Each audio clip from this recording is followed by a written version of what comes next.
Hey guys, David with Twice DieCast, and today we're going to look at a brand that I am hot and cold in my feelings for them. DieCast Team, DCT as some people refer to them. Fairly new brand. They are working on getting some licenses. A lot of their cars are still unlicensed. These are going to be 1/64 scale, true to scale diecast cars that we'll look at today. So we will dive right into it, and I'll tell you some ups and downs about my collection with DCT, the cars that I have from them in the past, and we'll take a look at some new stuff that has come in recently, and we might be on again in our on and off again relationship. Stick around. Okay, so in front of you are the three cars that, 3 out of the 4 that I started my DCT journey with. They hooked me when they threw out this Maserati. We don't see a whole lot of Maserati in true 1/64 scale. I was all over it, and they nailed it. Lensed headlamps, grill, badge on the grill looks perfect. Just a really well done car. Yeah, and that's what this company will do. They will hook you with cars that you don't see too often, a la this Nissan Juke. Really well done stuff. Most of the time, lensed headlamps, lensed tail lamps, and just really well done. Check out the chrome on that. Badging on it. Love the wheels. Everything about this one. The very first DCT I got, I was really disappointed when I got it. It was this guy right here. And the problem I had, I thought the wheels looked kind of donk-ish, if you will. Like they were bigger than they should be for the model. By the way, every one of these roll. Not super well, but they do.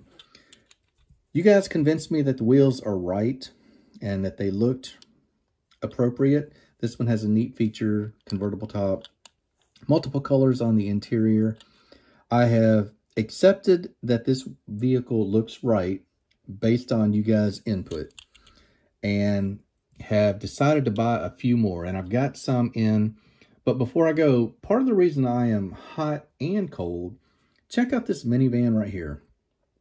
This thing came terribly damaged from the factory. I was really frustrated when I reviewed it. You guys remember that? And this was the ultimate ending to this one. So we're back at it again based on the totality of the offerings from DCT. I'm going to give them another shot. And we're going to start with this guy right here. This is I've already opened these guys, a Toyota. We knew it as a Scion B here in the States. Now, in the past, DCT I've never seen a license on any of their packaging. However, I was really pleased to see this is a Toyota officially licensed product. Every one of these come in an acrylic case like this. They're not screwed down. They have plastic inserts which hold them in really well during shipping. So we'll look at the car. You guys know the packaging that we're going to see on all these. This is a really fine metal flake, kind of like a plum color. It's got a nice set of headlamps and tail lamps, lensed. And check out the multiple colors on that one. Liftgate looks good. Badging looks good on the liftgate as well. This is a tiny car. It was a tiny car in real life. Look at the profile of it. Looks right, doesn't it? Got some black wipers on the windscreen. We have got a right-hand drive selection and cast-in mirrors that have reflectivity on them. Either chrome paint or a little sticker. Not sure. Look at that. We even have some defroster lines on the back glass. Just a really well done B. And we will keep on trucking. We've got the, I guess, the corresponding vehicle to that convertible. This is a 500 SEC. This one has a really nice logo on the deck lid, as well as the badging right there. Look at the tail lamps. Those look right on the money, don't they? This has the same wheels as the other convertible. So if I'm going to accept that they're right on the convertible, I will grant that these are right. Would love to see maybe what some of the other companies are doing in terms of hood ornaments. You know, like a photo etched, super skinny Mercedes star would look good on that. Nevertheless, you get chrome on top of a black grille. It's not all paint. That is a chrome piece on top of it. Check out the wipers on the headlamps like they were. And then the badging on the bottom. Love the two-tone cladding on the sides of the car. And the silver trim around that as well. Two different colors on the interior. Black dash, tan interior. Pretty cool little SEC from Mercedes. Up next, we're going to go with another Toyota, and this is a licensed one as well. Lexus LFA. Love that the rims are not black, they're not chrome.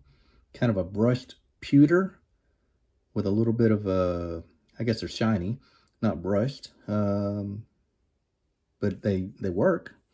And just touring it around here, we got kind of a matte black under the lamps on the back here. Check out the triple exhaust. Nice clean badge on the deck lid here, and a little bit of chrome above it. Now, one thing I will say on this one, they tried to do like a Spectra flame. Paint gets really thin in the panel gaps and the body lines, and that's pretty apparent. So they'll have to keep working on that if that's what they want to do paint-wise. Otherwise, the other paint jobs that are just, I don't know, single color, single stage maybe, look really good. All right, so we got vents on the hood here. Headlamps look really good. Lexus badge looks really good on the front as well. And this is a really nice one. I like this car because, you know, the Matchbox version of an LFA has opening doors. The doors are plastic. They don't match the paint color of the car, and they don't sit flush either. So I'm all about this version. All right, we will move over to one of the ones that got them on the map. This is one of the older versions, so don't knock DCT for this one. They've come a long way on their details. Starting on the front, a front end that, to me, as a kid, this was the car that represented success and opulence. That front end is unmistakable to me. I love the wheel detail. First off, paint color matches the car. Mercedes star is very clear and legible, surrounded by the chrome part of the wheel. And coming around on the rear, tail lamps look right on the money. All the chrome, check out the exhaust. All of these, most of them are going to have a metal base. Some of them are going to have plastic, but they are held together by screws. Tires are proportionate to the car. This one, we've got a nice kind of cranberry color interior. Seats are pointing the right direction, you know, facing the other people in the back seat. And a nice steering wheel. I don't know if you can see that, but a little bit of extra detail. Built-in mirrors, again. This is just a really cool Pullman. You don't see this car too often in 164 diecast. Last one we're going to look at when we talk about variety. This is what I am really high on this company right now because of. Peugeot 505 wagon. It's available in several colors. You can look online. Wheels look right. Never seen this Peugeot in 164 diecast. So tipping my hat to them for picking it. Tail lamps look correct. Love the body molding with a little bit of chrome on top of the black rubber. Gray interior, black steering wheel. Wipers on the front. Check out that front end. You guys here in the States with me may not recognize it, but I'm pretty sure our friends in Europe can testify that this front end is right on the money for a Peugeot of this era. Love the badge in the middle of the grille. Headlamps look good. Wheels are right for the era. Just absolutely smashed it. DCT is a fun company, guys. A lot of cars that we don't see other brands doing. If I can answer any questions for you, let me know. I found all of these on AliExpress. I know that makes you cringe, but they have not failed me yet. I haven't been burned yet. And you can get them for about 30 to 40% cheaper than you can find them anywhere else. So leave me comments which one was your favorite. And if you like this brand, this is David at Twice DieCast. I hope you've enjoyed getting to look at DCT a little bit more. Take care.